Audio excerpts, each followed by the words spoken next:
This Could Get Dicey is an imperfect Dungeons & Dragons game, played imperfectly. Content warnings can be found in the episode description.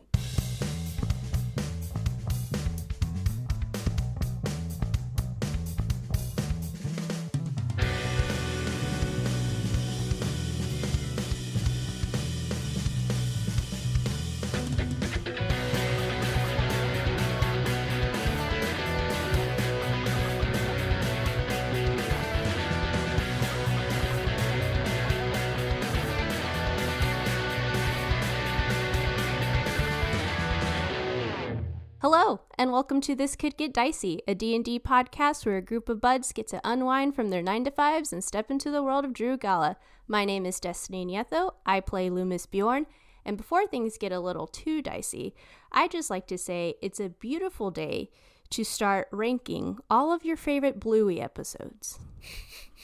We're back. We're You guys back. get mad at me for Baldur's Gate 3. Okay, and it's yet you been talk about 30 Bluey. plus. It's been Almost 30 plus so a year. since I brought up Bluey.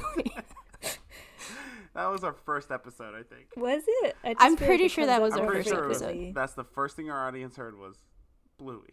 Bluey. She's my Another. guest. What's number one? Let's start guessing from back What's to number front. 4? Number Don't go 4. with number Okay. one It's first. the list isn't completely done because I'm rewatching it all again with more of the more critical eye. But I've rewatched all of season 1 and I'm halfway through season 2. Number 4 is Bike. Is that the one where she can't ride her bike and gets frustrated and watches everyone at the playground? Yes. Okay, this is a good one. This is a very good one, and it's like one of the most straightforward lessons. Yeah.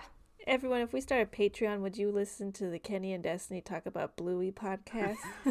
Destiny's $1. halfway through her second listen or watch through. I'm maybe on my 8th or 9th. Oh, I'm on like my 3rd. Oh, sorry. 3. What's 3? 3 is The Weekend. Is that the one where they go on the weekend? That's No, the The one where they go Weeknd to is the actually Weekend in it. concert. He's actually in it. The Is Weeknd. he in it? Get out of there. You're too adult. Yeah. 2 is Camping. Okay. Camping's Jean-Luc. camping's a I great would episode. die for Jean-Luc. Jean-Luc. actually. Whew. That one? I yo, think that so was there- the okay. That was the first one that like I ugly cried. Oh my gosh, it's so good. Bluey so meets this kid Jean-Luc at their campground, and Jean-Luc is French. He only speaks French. What Probably kind of from the dog? set Only.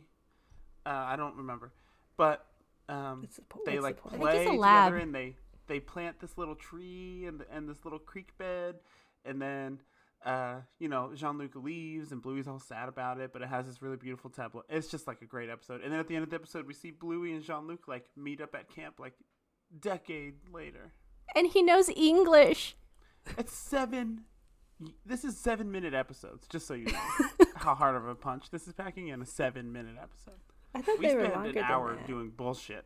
In 7 minutes, they go through the whole life arc. Imagine how good Game of Thrones would have been if it was written by the Bluey writers. Oh my god! Oh my god. First of all, would have been an hour long. And no dogs would have died. That's so Correct. true. Dogs would have had to have died. It was Game of Thrones. It's only- Can we guess? Can we guess number 1? Yes. Oh, Is it boy. Granny's? No. That's on the It's not list. Granny's. But it's not number 1. Is it Sleepy Time? Ugh. That one's going to be Sleepy up there. Time is I good. haven't technically got to it in my 3rd rewatch, but it's definitely going to get up there. But it's not number 1 right now. Okay, if I look at the list, I can guess it for sure. I'm confident. I don't know all the episodes, so I'm just gonna say butterflies. No. Is that That's an a good guess, episode? though. I don't know if that's an episode, but there's definitely a butterfly-esque episode, but I don't think it's called Butterflies. Is it Rug Island? No, that's a good one. No. Is there a bad one? The couple of the first of season 3 are like meh. Yeah. Daddy Drop Off. Oh, interesting. That's a black sheep one. I wouldn't have guessed that. Oh my god, that one fucked me up when I first watched it. How's your relationship with your dad, Destiny? It's good. It's more of the fact that like there's a shy kid that's new to this new to Yeah. Kindy, and then like Bingo being the eccentric one just like welcomes them into kindy, and then they grow up together. Yeah, it's the thing where they grow up together at the end of an episode. That one is that messes with you. Yes. Y'all, We'll okay. get into that why So in a what- later episode. Because gotta if they're watch. 10, I mean, if they're dogs, do they just get like? Are they old dogs? You mean It's a the parents cartoon, are like Becky. 15 They don't years do old, 14? logistics. Just don't think about that, Becky. No, I always been thinking about logistics since Blue's Clues. Okay, how does salt and pepper make paprika? It should just make a salt pepper blend. You have to look into the iceberg lore that Mr. Salt cheated on Oh, Mrs. Pepper with Wild. cinnamon. Cinnamon. I think it's 100%. cinnamon. That's gotta be what it is. Damn, Or raunchy. they murdered a pepper, like a bell pepper, roasted it, turned it into paprika. That's it. They sacrificed a pepper to have a child. It was like a surrogate. Do you ever think about that? How paprika is bell pepper? It's just bell pepper. Yeah. Yeah, I Anyways, totally it's knew been that. 5 That's right minutes. now. That's- I knew that's- that way that's before you Becky's- just said it. I think about it a lot, actually.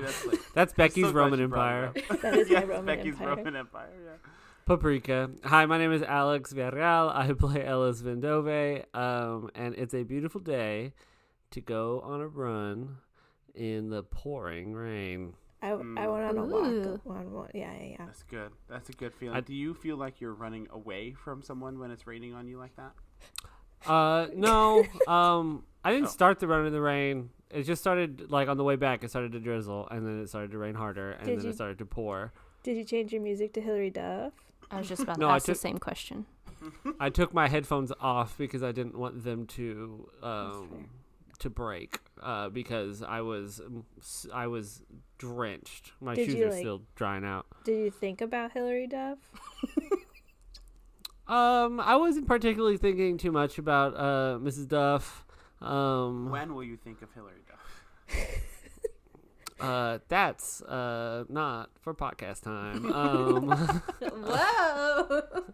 No, it was just really nice, wet. Thinking When a about car Hillary would- Duff. When a car would drive by, I would pretend I'm supposed to be out here. I'm good. I like this. Hi, I'm Kenny Chilton, and I play Emil Mazak, and it's a beautiful day. We don't venture into this territory a lot here on the pod, but I have to this week. It's a beautiful day for your favorite sports team to go to the championship. Uh-oh. We're a house Congratulations divided. to the Arizona Diamondbacks. I was actually rooting for the Diamondbacks as well, but no. My favorite baseball team, the Texas Rangers, is going to the World Series against all odds, 2 years removed from losing 100 games. Well, theoretically, by this point, The game is over, yeah. the game is over. So either congratulations to one of Yeah. y'all. Well, it's like, I don't care if they win. I'm just happy they're going. Yes, you do. I do care a lot. Actually, I'm very competitive. And you know I care what? a It's lot. all thanks to Creed. It is. Have you guys heard this story about Creed? Oh, band? Yeah, The band. that they were listening to Creed in the locker room. That's like that something. got them out of their slump at the end of the season, Oh, and now they've interesting. won 8 straight home games away games in the postseason, which is unheard of. How Good did for you them. become a Rangers fan when you grew up Well, I'm married in into Astros it. territory? I married into it. Oh. I grew up. Well, okay. Here's a fun story about the Astros. When I was a kid, I had the chance to go to the Astrodome and meet the Astros on a field trip, and I met Roger Clemens, and he was an asshole. So Roger Clemens, this is your fault. Do you remember that baseball player that was on Survivor? No. No. It's not important. Okay. Okay. Good interjection, Becky. Are you thinking of a football player, Culpepper? No. No. I don't. Well, no. There Brad was and his wife Monica. Yes, they were on the same season as Oh, I don't as know. I thought that. the baseball player. Maybe he wasn't a baseball player, but anyways. Anyway, my favorite sports team is going to the World Series, and whatever happens, Texas Rangers, I know you're listening. Good job, and I hope you win. I definitely have my favorite Texas teams, but I'm always pretty happy when any Texas team makes it to their said championship. Like, if it can't be the Astros, gotta be the Rangers. Can't be the Cowboys, which it never will be. It'll be the Texans, which it'll never be. We got Victor now on the Spurs. We're looking up. Oh, dude. Have you seen those Wemby highlights? Yeah. I can't wait to see what Wemby's looking like right now. It is Ooh. Wednesday. When y'all hear this. Yeah. It gets me, dude. It's Wednesday. Wednesday. Wednesday. Wednesday. For those non-Texas listeners, I'm so sorry, and I'm not sorry. I'm very I'm not competitive sorry. about sports. Spurs are fucking back. I love back. watching Rangers are back. this young French man just do his goddamn thing. Zuta. Hello. My name is Becky Schmader. I'm the game master for This Could Get Dicey, and it's a beautiful day to make cornbread. Ooh. I love cornbread. Love cornbread. I'm pretty sure we've had this conversation before. I think we talked about this recently. Did we? Not on the pod. Maybe it was Not off on the air. Do y'all like it more cakey or more like cornmealy? I don't know the difference between those two, but the second one sounds Same. gross. I guess cakey because Cakey is it's mine. moister. I like More it like moist. a little inflated and with holes in it. I made it holes. Like, like air when you cut it open, you can like see sure. air holes in it. Oh, okay. I made mine the other day with 2 boxes of Jiffy mix. Best mix. 60 cents. Can't beat it or whatever. Sponsor us, Jiffy. Sponsors, please. You did 2 boxes, you follow the recipe, and then you add 8 ounces of sour cream to it. Oh, shit. Oh my wow. God. I don't know. I mean, it's 2 boxes of, so it makes like a cake, like a little like cake of cornbread, Yeah. and it's more moist. And Those tiny boxes pack a lot of punch in them. That's crazy. yeah, they do. So yeah, like 8 ounces is the smallest container of sour cream you can get. I don't know why you guys were so like 8 ounces. I mean, it's like 16 tablespoons. That's a lot. you put like 2/3 of a cup of milk into the mixture That's true. already. I know, you're so right. You're so right. It's just that, visually, if I was holding that much sour cream in my hands right now, it would be a lot.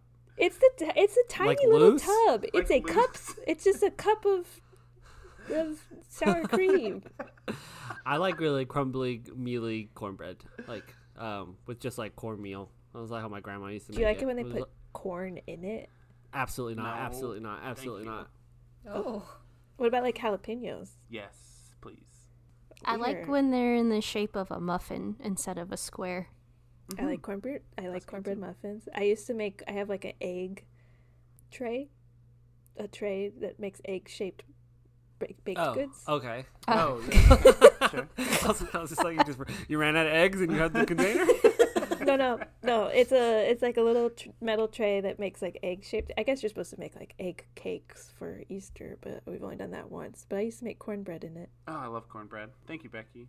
You're welcome. I've been eating it for like dinner and breakfast. For breakfast. Just the cornbread? No, dinner. No. Sorry. Well, maybe. No. Yeah. For dinner, I've been eating it with. I call some of my food peasant slop. Sometimes. I was gonna say Becky's in her peasant era, just like time for dinner, and it's just like a slice of cornbread and water to dip and water for dipping. No, We're but getting it's too deep. kind We're of 15 minutes in. We're really exposing Becky. Let's go. the peasant slop. Well, it's like I made like chicken with like a white wine like reduction, and then like potatoes and carrots, but it kind of just looks like brown. Like what you would order at a tavern. Yeah, exactly. Like and it's just what delicious. they would bring you. And Yeah. then a Oh, chunk yes. of cornbread. So that's my dinner. And then for breakfast, I've been eating cornbread with blackberries. And for That lunch, sounds she has hardtack. Just Delicious. hardtack and jerky. What do you think that tastes like? Hardtack? Yeah. And then Probably before just like a really dense cracker. before do she you goes think to bed, Lembas she bread- counts her pennies. What do you think? They're hay pennies. Is it lumpus bread? Lumpus bread? Lumpus? Yeah, What do you think that tastes like? Probably a really hard cracker. it's just a cracker. Let's play Dungeons and Dragons. No, let's talk about What? cornbread. Wait, Trader Joe's has really good cornbread chips. Have you guys ever had those before? Yes, I have. They're delicious. So No. good. Future Alex is already pissed off about editing this episode. Let's get it popping, y'all. Let's get it going, actually. Last we left off, you all were on the Queen S. Amblet once again, heading south on the Mirror River to Venzor. You had gone to bed on your first night of travel when Ellis was visited by Nanoxis with a request. Help Nanoxis's friends go to the ball too. Ellis reluctantly agreed, although wanted more details from Nanoxis, which were withheld. You were then all woken in the night by a scream on the ship. A murder had happened. You left your rooms to find out more, and Billette asked for your aid in solving of the crime. Elmond Margery was murdered. A dwarven woman named Melody had found him. He had a bag of beans on him, and the trail was leading to 2 rooms, one with Jimothy Jonalyn, a meat and cheese purveyor, and the other room had a short human man inside of it. The 2 of you, Ellis and Emil, met with Jimothy, and as you all reconvene together, you see the short human man dart out of his room.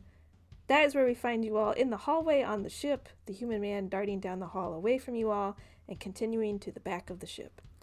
Has the human man already passed us? He is darting away from you all, like he's not I want to going try to towards you. trip him. Okay. He's going away from you. Once again. Oh, I thought like away. Well, Like aren't he's I not coming passing by a you. different way? Okay, we'll say go ahead and roll an acrobatics to see if you can like get near them. Okay. Can I help? I'll help by How are you going to help? casting Entangle.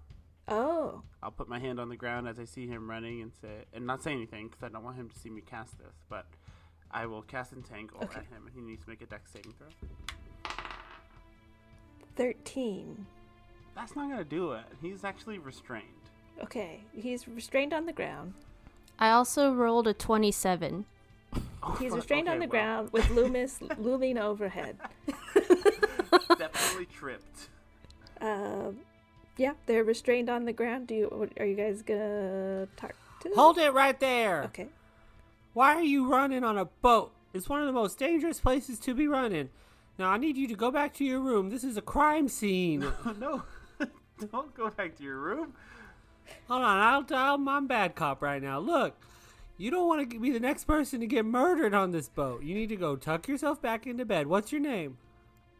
The man like rolls over, and they landed kind of like face down in the hallway. They roll over to look at you all, still kind of covered in these vines that have appeared out of nowhere on the ship. And they begin to talk and then kind of stop themselves from speaking out loud, and they are going to misty step behind you all and start running. Misty Step takes him how many feet away from us? 30 feet. Wait! You don't want to get after him! He's gonna get murdered! I'd like to run after him. I have a speed of 45.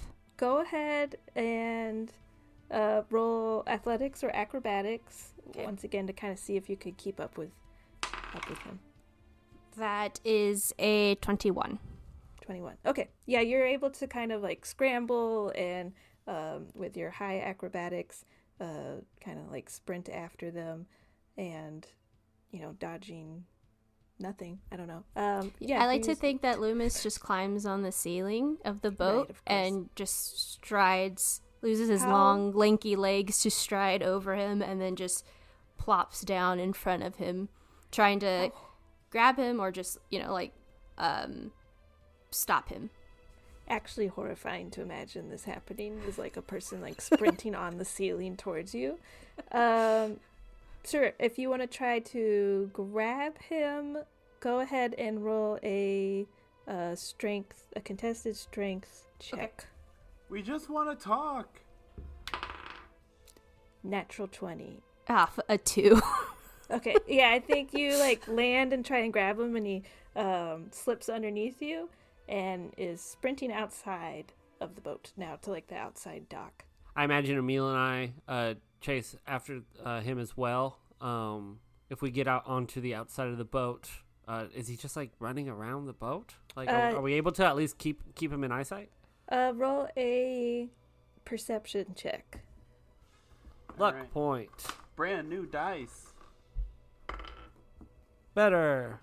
18. 17. Loomis, roll a perception check as well as you. I assume you're pursuing. Yeah, 10. Emil and Ellis, I think Loomis is a little caught off guard from this person like sliding between their legs, but you don't miss a beat and you keep following them outside. You see that they are swinging, like taking like a quick right and getting to the ladder that leads to the top viewing deck, and they're climbing up the ladder. Just right where we're standing. Can we like see the deck? But it's just like we would have to run to the ladder to get up there. Yes. Okay, I will just take out the climbing rope and throw it straight up in the air. Oh, yes. Okay. Yeah, I think you can get it to like hang on to like a bar railing really easily. And I'll start climbing. Well, actually, I'll gesture to it like after you, Loomis, because I'm not going to be as good at climbing as Loomis is. Yeah, okay. I climb up this rope. Not a problem. Nope. For Loomis's superior body, I'm not even gonna check that one. Loomis, no problem, is like, yeah, thanks for the rope. Okay, gets up top to the kind of like top viewing deck, which has a you see it's a vast wooden deck on the roof of the ship. It has like a couple like chairs and tables that people can sit at, and it has like a railing that goes around the whole side of it. And this person seems to be cornered up here as you get up here, Loomis. They're on like the far side now of the deck from you. I'd like to run up to him and corner him even more while like pulling out my spear against his neck. Not attacking him, but just intimidating him a bit more. What are Emil and Ellis doing? I will try and block the ladder, and I'll just take out a dagger. I'm going to try to get up to the top and join Loomis. Well, yeah, from the top deck. I'm trying to climb up and then block the ladder. Okay. So I think before you even get too close, Loomis, like I think you're probably like, we'll say you're like 10 feet away from them, 10, 15 feet away before you can get like really up in their space. I think they like put up their hands to you. So sorry. I just wanted to get some fresh air. Lots going on up here. They motion to their head. I suppose that was awfully suspicious of me to run up here. That doesn't make sense. No, it doesn't make sense at all. If I'm innocent, which surely I am, I don't look like a killer after all, then why wouldn't I just sit in my room, wait patiently till the all clear? That would leave me out of the fun, though, wouldn't it? Leave me out of finding out who might intervene in things that aren't their business. Always someone willing to be knights in shining armor. Are you those knights? I love finding knights, love killing knights. Every word you speak, you make yourself sound more suspicious. Did you say you like killing knights? You also just said you weren't a killer. Right. All right, so we'll call it one for you and one against you. I guess my ruse might be a little bit worthless at this point. This person like waves their hands in front of their face, seemingly kind of like swiping stuff off of their face, but like not touching it ever. Kind of just like motioning, waving their hands across their face. They grow about a foot. Their form changing to that of a woman half-elf with dark brown hair pulled up into a bun. As the moon shines down upon her, her brown eyes seem to glow to a bright amber color. And I need Ellis to do a perception check. 17. You notice that this magic that they're performing is very similar to your own Mask of Many Faces. Although when you perform magic from this source, you're often met with like feathers or like a puff of kind of like inky black feathers. Any sort of magic that deals with your like warlock origins with Nanoxus kind of has that like feather quality to it. You notice just for this moment as their hands are waving in front of their face that their fingertips almost seem to wither, and a black blight creeps up to their forearm, just for like a moment before it like disappears as the mask fades away. Oh, that's neat. That's a neat trick. I can do that too. And I turn into her, and then like I'm like, see, we got stuff in common. And I'll shift back into Ellis, and I'm like, why don't we take things slow here? What's your name, friend? They seem to not want to like answer that question, I guess, and they kind of seem to have like a monologue in their mind, I guess, of like, okay, I got cornered, like this is what I want to say, and this is not the DM wanting to do this. Okay, this is just this person has this monologue in their mind. I think they kind of like turn away from you all for a second as they like look out into like the moon. You found me, the killer of Elmond Marguerite, and you are 3 adventurers on your way to Vinzor. Chose to save the day. Did you like Elmond? No, Elmond. No. Will you miss Elmond? She turns around, I think, at this point when you say no. Surely not, right? No one will miss Elmond, the piss-poor, loudmouth tradesman. Then why did you kill him? Oh, I was given a hit on him, I suppose. Or maybe I just wanted to have some fun. If no one's gonna miss him, then might as well kill him. He was a valuable businessman in Venzor. He will be missed for sure. He had a loyal customer base. Sure, I'm so sure of that. What, are they like in this not disguised form? What do they have on them? Are they loaded? Are they ready to fight? Do they have a knife? Like, do they have a smoking gun on them? They do have a knife on them, or like a short sword kind of like on their back, probably, or like, yeah, like a short sword, 2 short swords actually, on their belt. And they're wearing just like kind of like leather, like basic leather armor. They're like grinning a lot, kind of like wanting to like, like messing with their hands a lot, kind of, and like looking up at the moon, almost like they're talking to somebody else besides the 3 of you. Are you okay? Like, are they like being magically controlled? Like, can we discern what's going on with this person from looking at them? Sure, roll an insight check. 10. You get the vibe that they're just like a generally unwell person, perhaps. Friend, you seem kind of nervous. And I just want to let you know that we really just want to talk. We really just want to figure out why you killed Almond guy. I'm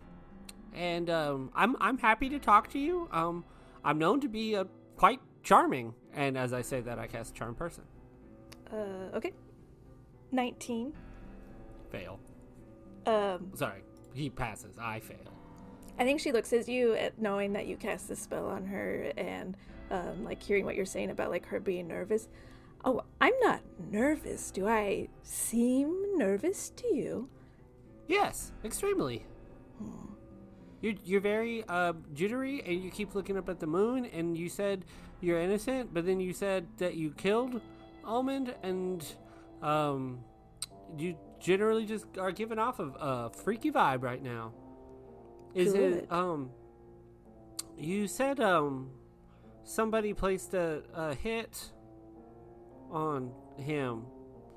Is it your and I kind of take a step forward. I'm like, did your patron tell you to do this? No, not my patron. No. I think I've said too much, maybe. Made a mistake, probably. I do question, though. Will anyone miss you all? Yeah, we have a lot of people waiting for us and Probably looking out. Well, My mom will miss me. Who is... I guess, Ellis, you were still back by, like, the ladder. Or not Ellis, sorry. Emil. yeah, I climbed up the rope, which was like not by the ladder because we were trying to catch him. And I went to the ladder to like make sure he doesn't run away. Okay. And Ellis, where are you at? Probably like in a triangle position, equidistant from Emil and Loomis. Probably closer to Loomis because I said I took a step forward. Okay. And Loomis, you're still probably 10 feet away from them? Yeah. Okay. I think this person is going to Misty Step again. And they're going to Misty Step to you, Alice. And as they Misty Step, they're going to take out one of their short swords. And they're going to stab you. And they're going to say, "Oh, your poor mother, she really will miss you, won't she?" And I'm going to roll my attack roll, and then we're going to roll initiative. Oh, God. This person's so scary, Becky. Good. I don't like it. That's a 21 to hit. I yell out as I'm trying to push the dagger away. You're freaking me out, and I bet you're not really fun to hang out with. And I cast Silvery Barbs. Oh, okay. And I give advantage to Loomis on their next attack. They got a 19. That'll hit. You take 15 points of damage. Oh, fuck. Y'all ever think about how in D&D the party just gets stabbed every day, and then they go to bed that night, and then they wake up in the morning and they're probably gonna get stabbed again, but they're just chill about it? If that was me, one time I'm out, I'm done, new profession. Anyway, this is Alex, by the way. Thank you so much for listening to episode 32 of This Could Get Dicey. Sticking around this far, it really, really means a lot. We put a lot of effort into this podcast, and it really means the world that you're still here. If you like it a lot, share it on your social media. Tell a buddy, word of mouth, screaming from the hilltops. You can also follow us on Instagram and TikTok at TCGDpod. We share a bunch of stuff there, funny stuff. We be hanging out. We be making funny videos. Good content stuff. Check it out. Anyway, this person we're fighting is creepy. Hope you enjoy the rest of the creepy fight. Bye. Okay. Loomis, what did you get? 19. Emil. 23. Alice. 21. Okay, up first is Emil. You're probably, since they Misty Step to be behind Alice, they're probably 15 feet away from you. Perfect. Becky, I was hoping you'd say something along those lines. I will look around. There's no one else on this viewing deck, correct? No, just And this y'all. is the highest level of the ship? Correct. Okay, since there's nobody else watching, I will turn my arms into sharp, little pointy bark hands, and T1 style from Terminator, and run over, using my charger feet and twisted roots, attack this creepy person. That is a 17 plus 6, 23. That hits. 6 points of piercing damage plus the 5 from Charger. 11 points of piercing damage on this person. Leave Ellis alone! I'm going to use my bonus action to absorb as I attack them. Okay. To drain from them and do a little bit extra damage. Great. 4 points of necrotic damage as I drain some of their life force through my hands. And I hold on to that energy for next turn. Next is this person's turn. They, I think, have one short sword in, stuck into Ellis's back. You notice it's the same way. Remember how I said that they stabbed the person each way on the side and once in the heart? One of the stabs is under the rib cage on you. But I think seeing Emil come up, rushing and basically kind of trying to spear them with their with his roots, they're going to turn to Emil and they are going to attack you with their look at short sword. Look at Ellis. That's a 25 to hit. I know. Yes, definitely hits. I say, what's the point of this new suit?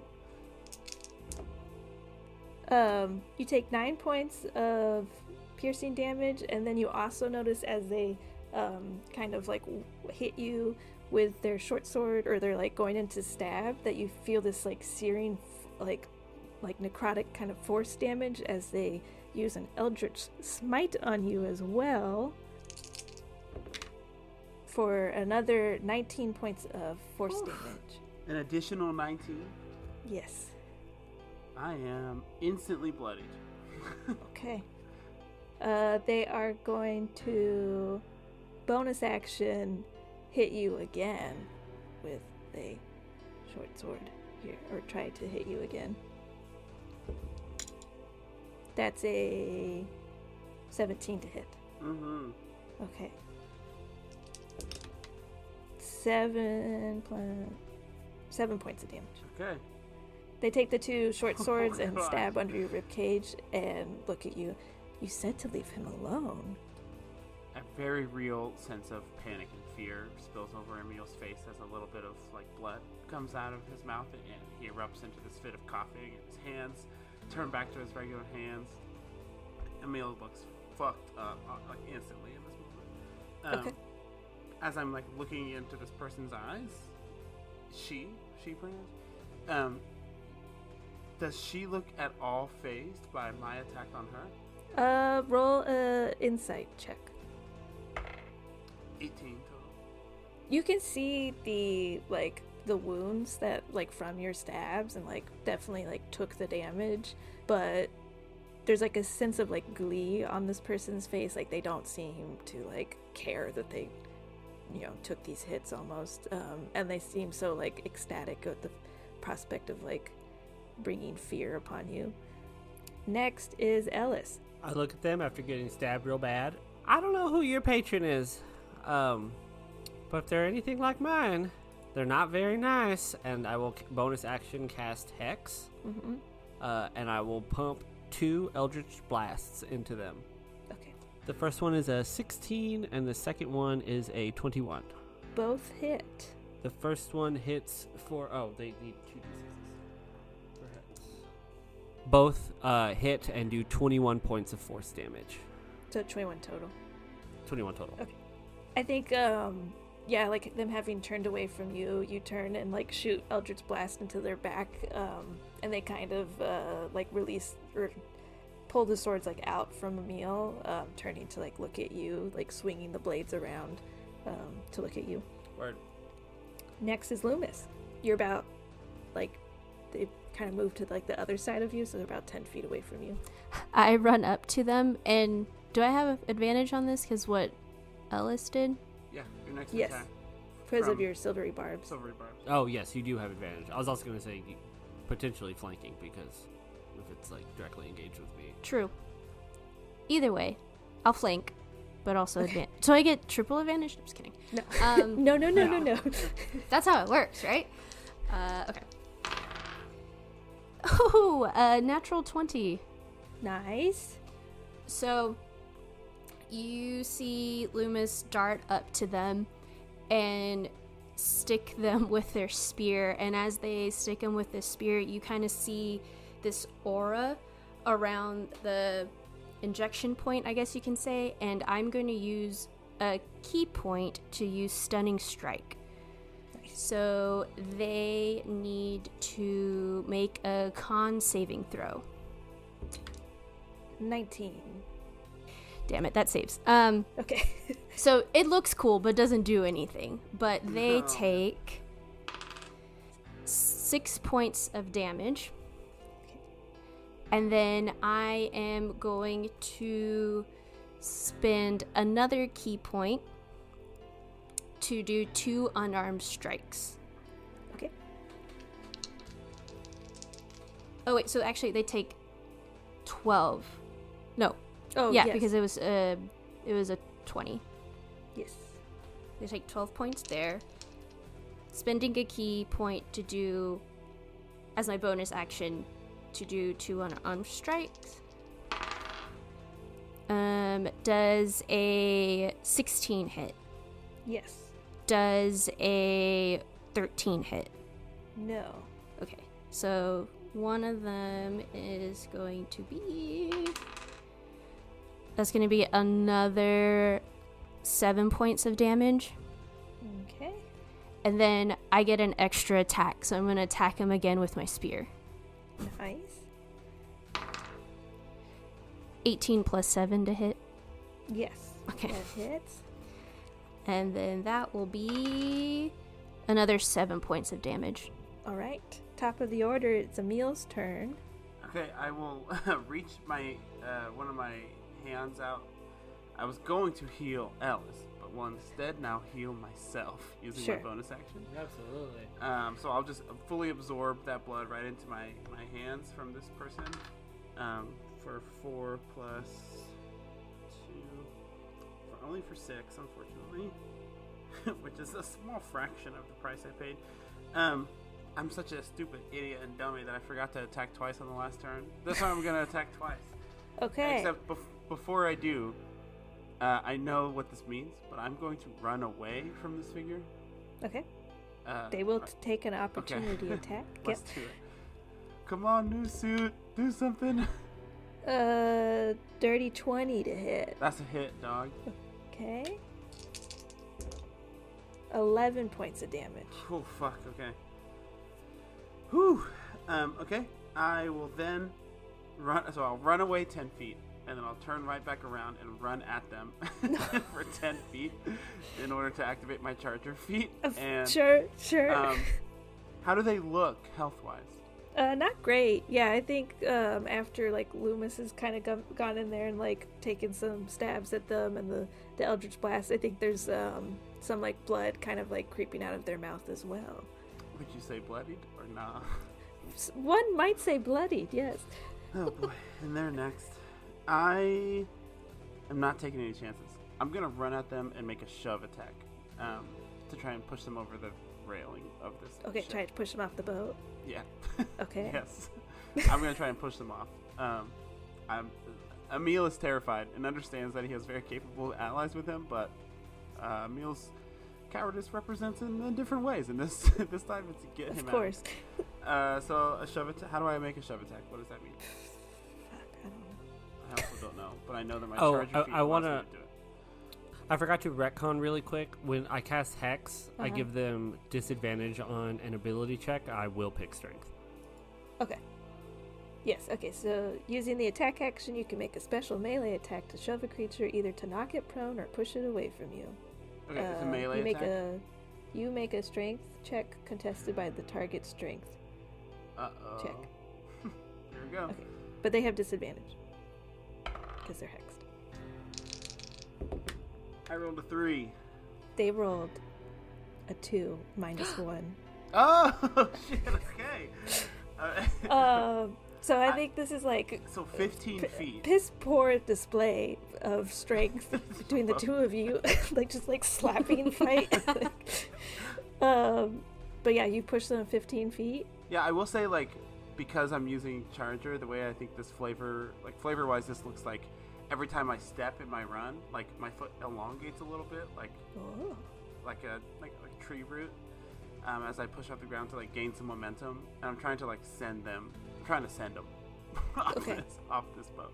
Cool. They're going to 15 feet, like for sure gets them to like the edge, like the very outside edge of the other, like the Okay. lower deck. But I'm gonna have them do like a check to see if they can like Great. hold on to the railing. They cannot. So yeah, you see them for just like a second, like you kind of go up and like kind of flip them off over the railing. They fall off the top deck, kind of hitting the second deck, and you see them like grasping onto the railings. And I think they kind of like smile up at you. And Kenny is shaking his head. He No. doesn't I don't like this. that. No. I think they like look up at you, kind of like realizing that maybe this was like you guys were going like a little like toe to toe here, and that like they maybe were a little outnumbered, but they had you kind of scared too.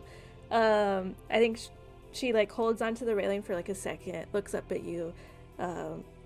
Ooh, strong knights in shining armor. I'd like to meet again.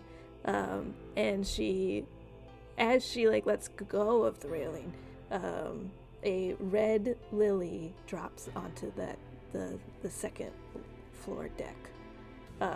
She kind of, the boat doesn't move like extraordinarily fast. It's just a steamboat, but she splashes She's into the just kind of water. awkwardly sitting in She's the like, water. okay, see y'all later. I'll see you in Windsor. Okay, I'm just gonna swim.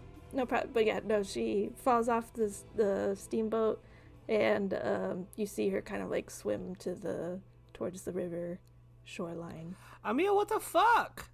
I'm sorry. I know. I know. It's just my instinct kicked in. I didn't want them around us anymore. And Emil will just be fucking on the ground, rolling around, coughing. I think for this moment of not embracing his tree self. Oh, we don't even know who they were. Or who they were working for. Well, I know they're a fucking warlock like me. I don't know who their patron is, but I don't think their patron hired them. I don't think patrons pay people in money. What the fuck does it matter? We're not behooving to this boat. What I don't who I mean I know what I said to that person, but Elmond is honestly not great. We don't enjoy him in our business circles, but I mean he didn't deserve to die, obviously. But at least I'm not hiding anymore in a wagon. Is my point. No, I mean it was a good push.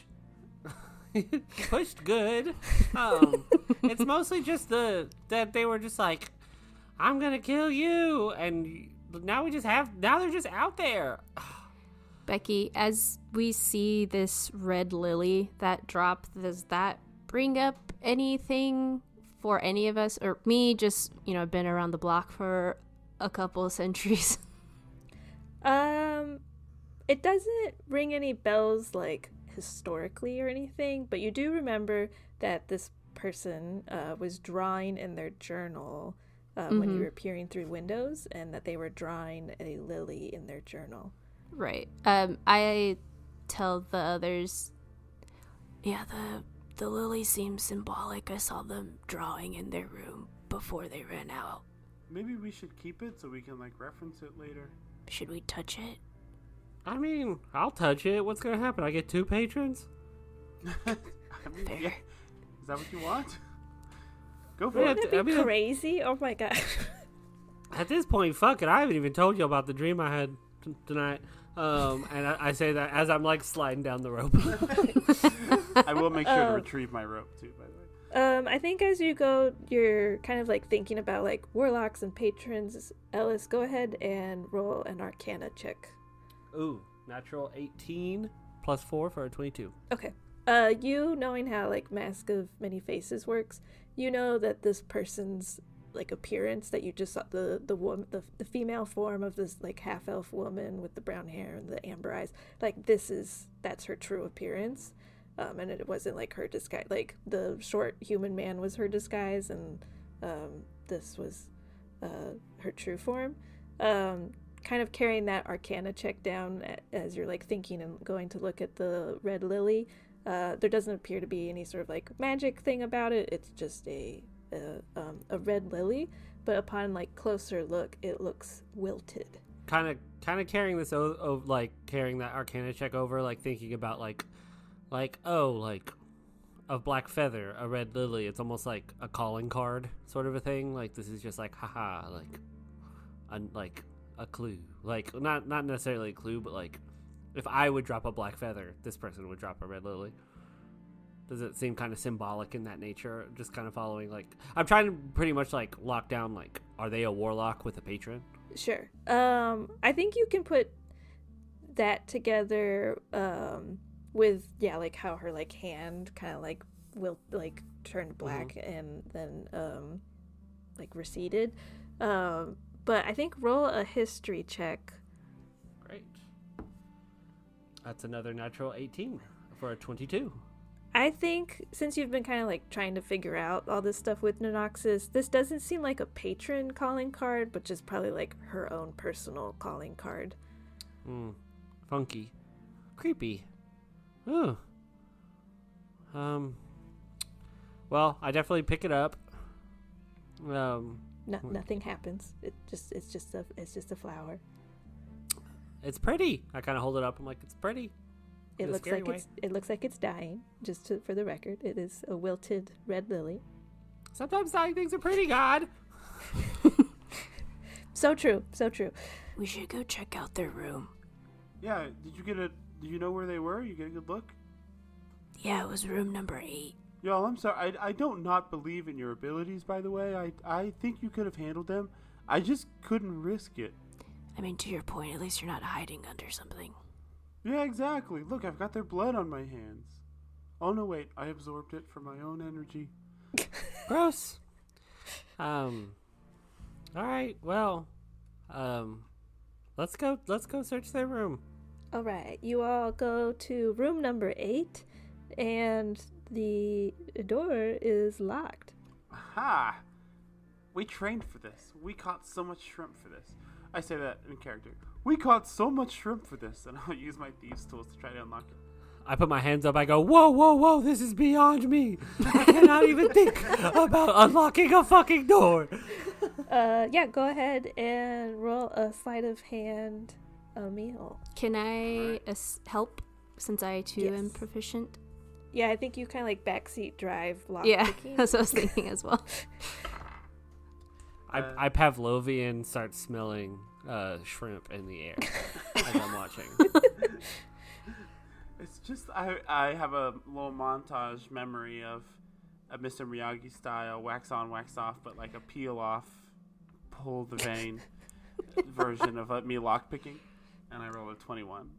Oh, yeah. I think with Loomis helping behind you too, you're able to unlock the door. And inside, it's a room, much like your own room. So it's not like Jimothy's room, which had like extravagance and like weird silk curtains and all that. Like this is just a normal room. Has a bed, a desk, a wardrobe. The room is empty of any personal effects, so it seems. But as you all enter, go ahead and roll an investigation check. Whoever wants to look around. Yeah, I'm specifically looking for that journal that I saw them drawing in. Okay. 14. 8. 17. Loomis, you're able to, knowing exactly like, okay, they were writing at the desk. I know like there's maybe something going on over here. You're able to find that they left in one of the drawers the drawing of the lily that you saw earlier. And that is all that's left in the room. We learned nothing. Surely they have some kind of record of who books the rooms. Did they like take our name when we booked the rooms or anything? You know, they kind of didn't, but they probably would have some sort of record of like so-and-so booked a room here and stuff like that. I mean, even if they did have a record, they clearly used a fake name. They were a completely different person. That's like the scary thing about the fact that they got away all creepily is that now we get to walk through life not trusting anybody. I already lived that way, bud. Yeah, but I mean, you didn't have a scary half-elven woman. They did a lot of damage to you. No, I understand. My new suit is already getting stained with blood as I look desperately for any white wine to get the stain out. Yeah, well, how low did your health get? I was at 7 hit points. Oh. Of 51. Damn. Nice. I wasn't hit.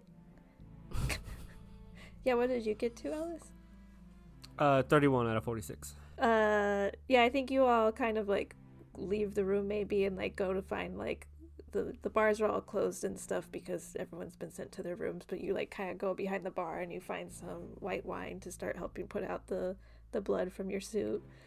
Is Billette still like consoling that woman? Yes, Billette is still in the room with Melody. Billette. I think he like pops out from the doorway, looking at all of you a little like on edge, obviously not sure if a murderer's been caught or not. And hello, did you all do it? Good news and bad news. Is it safe to come out? Yes. Okay. That's two good newses. Okay. One good news. Safe to come out. He comes out of the room, kind of closes it behind, like says goodnight to Melody, and closes the door, and kind of comes out to this out to the sitting area with you all. Okay, so that was one good news. Second good news, we know who the killer is. Who? It was the dude staying in room number 8. Oh. Do you know who that person was? Bulette pulls out like a little book and like flips through it to see like their records. Their name in my book here is Guy Ballow. And now that I think about it, they never talked to me. Well, not really, yeah. Unfortunately, they were not presenting themselves as their true selves, and they were actually a half-elfin woman, and they were really creepy, and we confronted them. Bad news. Emil pushed them off the boat, and they swam away. Problem solved. I think that sounds like good news. Yeah, that sounds great. Thank you. Wow, not on the boat, not my problem, you know? Great. I'm glad yes. Then 3 good newses. So, like, it's all good on the boat? You don't think anyone else is going to get murdered? Well, there is the matter of settling the balance on our account. I feel like it's like assumed when you book passage on a boat that there's not going to be any murders or like threats to my life. Look at me. Yeah, you don't look good. Yeah, well, no, for sure. I mean, for sure, this is not great for business for me. So, like, obviously, the rest of your trip is, like, comped, you know, all the food and drinks you want. But also, right, yeah, like, I mean, rewards for, like, here's some money for, like, helping solving crime. And he hands you each 50 gold pieces. 5-0? 5-0, yeah. Hell yeah. Thank you, Bulette. You're a very reasonable businessman.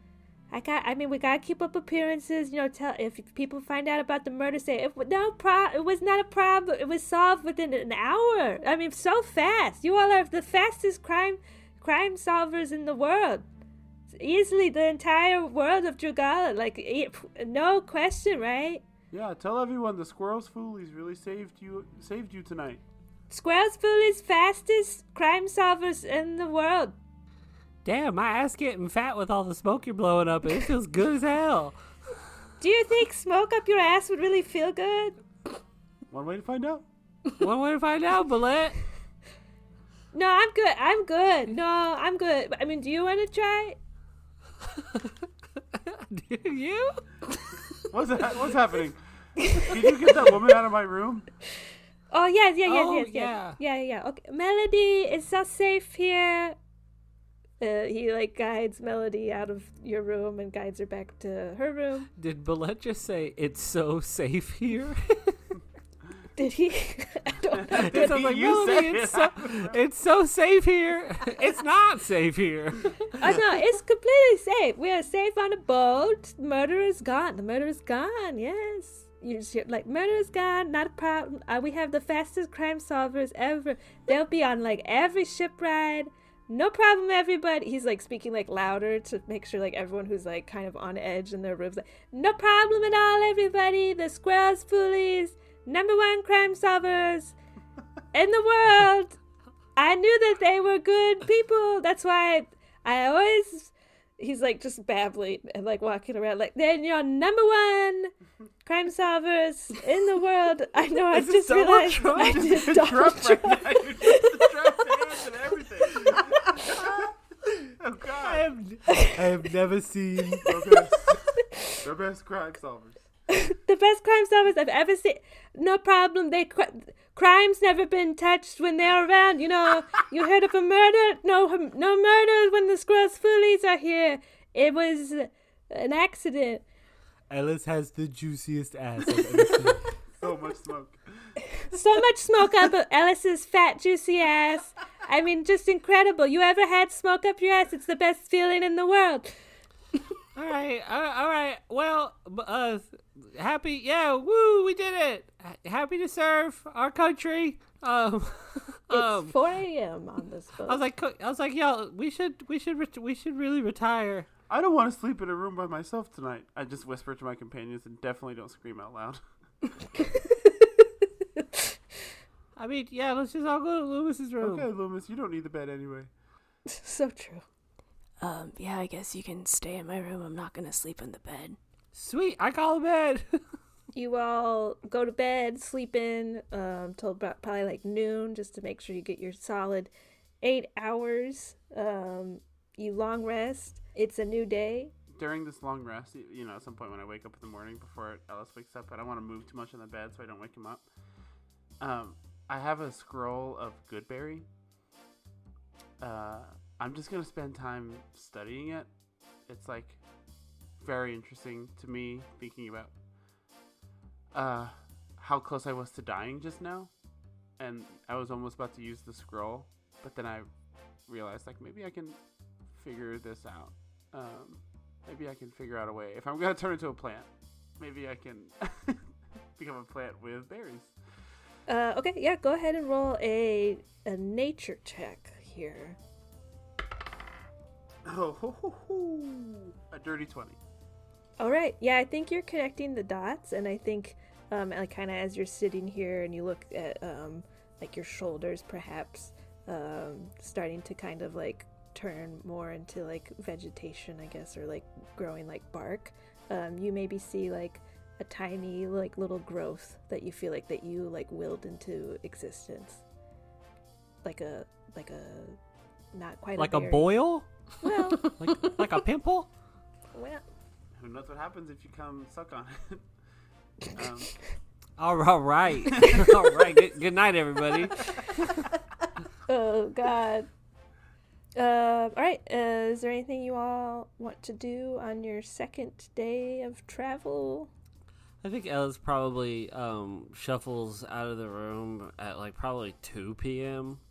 And like finds his companions, whatever they're doing, and I'm like, oh, my head hurts. I had too many of those sugar drinks, and I had a bad dream that we all got stabbed a bunch on top of the boat. Oh. That wasn't a dream, that happened. Oh, I was worried, and I like lift up my shirt and look at like this, like the recovering scar that's magically healed overnight. I'm like, oh, then that means that dream with the Noxes was real. Yeah, you mentioned that last night too. I know. It's all coming back to me now. Oh, well, does anybody want breakfast? Are you just not gonna tell us your Nanox's dream? Daddy need breakfast first. And I get up and I go to the assumedly the like continental breakfast setup on this boat. Yeah, all day continental breakfast. Emil is networking, actually. He's not at the table. He's going around telling everyone, Squirrel's Foolies are the ones who did this. I work at Venzor's Varieties, etc. You hear people like, well, I heard that you are the #1 crime solvers, and that Billette knew to just keep you guys on the boat at all times to protect us from crime. Mm-hmm. I'm really trying to divert the attention away from Billette to us, but yeah, sure. Okay, yeah, well, yeah, roll a performance check, I guess, here as you, That's appropriate. 12. Okay, yeah, I think you're getting, like, mixed, you know, like, some people are like, Billette did a great job of hiring you all, and then some people are like, oh, Squirrel's Foolies, okay, Venzor's Varieties, sure. So kind of like a mixed bag here. I think I walk by Emil as he's networking with a plate with a waffle that has like whipped cream and chocolate syrup and Fruit Loops on it.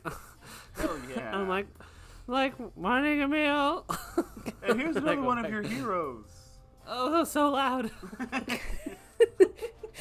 I sit down and start eating this disgusting waffle that Alex, would never eat. I'm like, okay.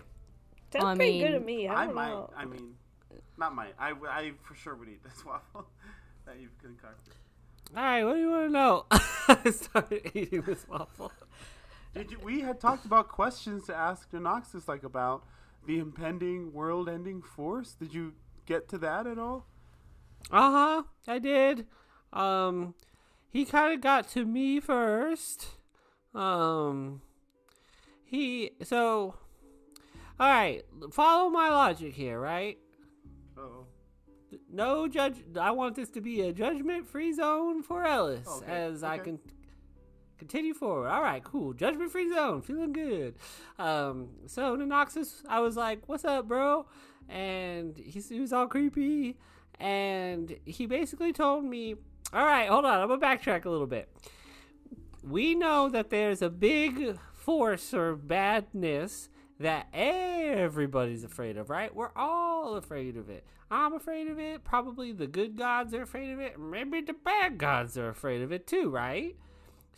and we also talked about how kind of potentially getting the Noxus like on our side. And look, you're gonna have to crack a few eggs to make a few egg-based foods, and I tried asking the Noxus about it, and he was kind of dodgy and darted it, and then he kind of was just like, hey, y'all are going to a party in Venzor, like, you should let some of my friends in the party. And I was like, yeah, as long as you tell me what's up. And he was like, I will, but you gotta do this. And I was like, okay. Some of his friends? So you're gonna summon demons. I.e. demons? I don't, y'all, I mean, like, I can always, like, say no later, but I said yes then. I honestly think you cannot tell him no. Yeah, we have no evidence that you can say no at all to this guy. Y'all, this is the third time I've talked to the God guy, okay? Yeah, and he's already asking you to summon demons. Uh-oh, you've got Yes. Loomis emoting. Be careful here. Yeah, this is the most emotive I've seen you ever. But I mean, again, remember what I said, judgment-free zone, and y'all are already breaking that. That's out the trust is gone at this point. But like we said, we need to get somebody like Noxus on our side. Like as we step and venture forth into y'all, all this shit, Court of Outlaws, a stupid dumb party in Venzor. Like, I have a feeling that all of this means nothing in the grand scheme of some big scary thing that we still know nothing about. You've never been to a ball in Venzor. They're pretty world changing. Did you you make out with somebody there one time when you were little or what? Like, no. I mean, I more meant that like they're just really good balls. nice.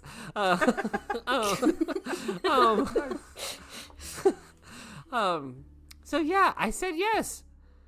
My thing is, okay, look, we're going to this ball for one reason, to gather intel on who the benefactor is. We all have a hunkering suspicion that the benefactor is connected to something bigger. What's a few of fucking Noxus? I'm not, like, Noxus didn't say, like, sit on the ground, crisscross applesauce, and hum a weird song and summon demons. He just said, let my friends in the party. I even asked him specifically. I said, who are your friends? What's up? What are, like details? And he was like, I'll tell you later. Ellis, So, like, silliness aside, the problem is that you are introducing unknown variables to an equation in which there are other variables that I care very much about. Namely, the two of you and my family.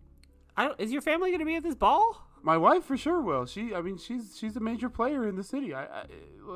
And there's other people, there's innocent people there also, and my business is in Venzor. So if there's demons in the city where my business is, that's not good for business.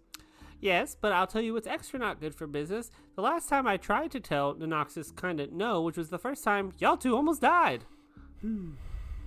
That was like the catalyst of the whole reason why I'm here in the first place. I just want to remind y'all that I didn't just go running into Noxus's arms like a wounded lamb. I was choking. I was watching you all choke to death. Y'all remember? Y'all were dying. So, not to take all the blame off of me here, but like, y'all, like it or not, I'm kind of backed into a corner with this motherfucker, and unfortunately, y'all are too. What is it going to take for you to feel comfortable saying no eventually? Because all we've seen is escalation.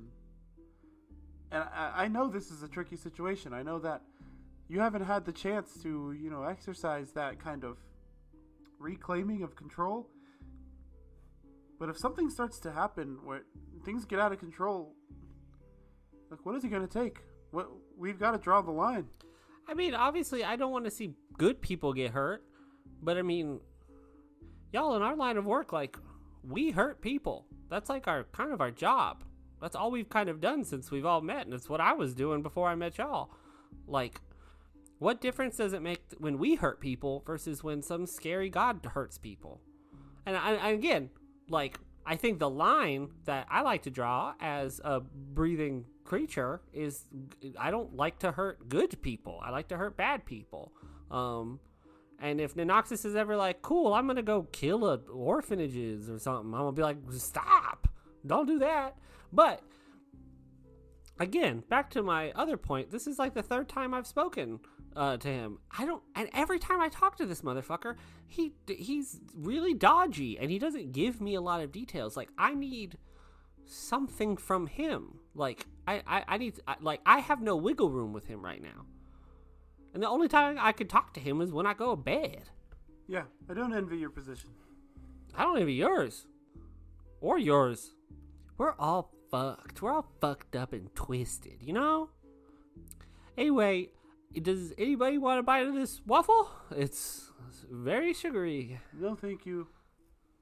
No. Hmm. At least we got all the bad vibes out of the way, right? I think I'll spend today very differently than I spent yesterday.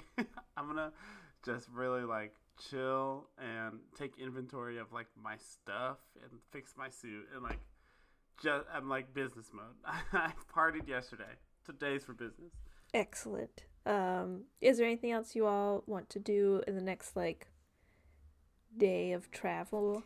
I think as Ellis finishes of his speech of like, hey, let's just do this, like, what's the difference between us killing people or Nanoxis's friends potentially killing people, Loomis just kind of sits at the booth bench wherever they're at, just contemplating like what is the difference between the two parties killing other people for their own benefit, kind of just really deep in thought. And after that, or simultaneously, I would like to look at the drawing of the lily that was left over, and just to see if there's anything more to it. Granted, I'm not doing this the whole day, but in the immediate, I would like to look at... For 24 hours. For 24 hours, I'm just going to sit here and stare at this lily drawing. Yeah, go ahead and roll an inspection check as you... Investigation. Sorry. Yeah, investigation check as you look at it closer. 22. I think you see the flower appears wilted in the picture as well. And then you kind of see in very, very small letters, kind of signed as like an artist's signature along the stem of the drawing, or along the stem of the flower in the drawing. You see the word, or the name, Rya, R-Y-A. Does Loomis recognize that name at all? No. Okay. Loomis, just as they're inspecting this piece of paper out loud, just says, "Who's Rya?" Do we know this name? I don't know. I do not think you know this name. No. I noticed the name on the stem of the lily drawing, and Loomis hands over and points to the name. Yeah, no, I have no idea. I mean, could be the person we fought last night. Maybe that's their real name. I've heard of this. We need to find someone who can like scry on people. I've heard of this magic. Maybe we could, find out where this person is when we get to the city and we, connect with the citrine delegation. Maybe Sir Quay Narthog can connect us with someone who knows how to scry.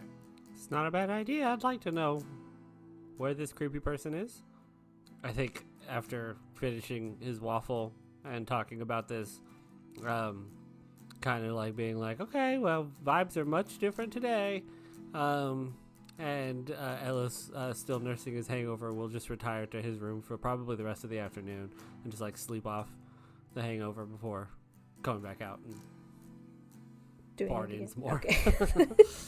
I think everyone's kind of in a bit of a on the boat is in a bit of a hungover state until the late afternoon, early evening, and then the festivities kind of like kick up again, as if no one was ever murdered on this ship.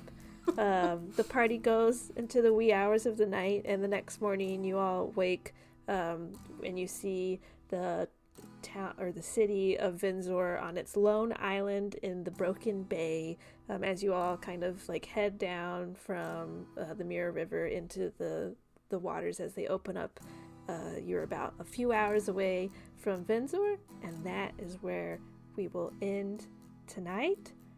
Also, you all level up. Let's go, Becky. Should we roll hit points? Let's roll hit points. Hell yeah. What is my hit die? Oh boy, what level are we? Oh my god, that's so much. Level 6? 6 total. So Alex, what are you Me. gonna take a level in? What are you gonna do? I think I might go. I don't know. I'll have to look it over, but I was originally thinking Bard 4, Warlock 2, like taking another level in Bard. My Oh hell yeah!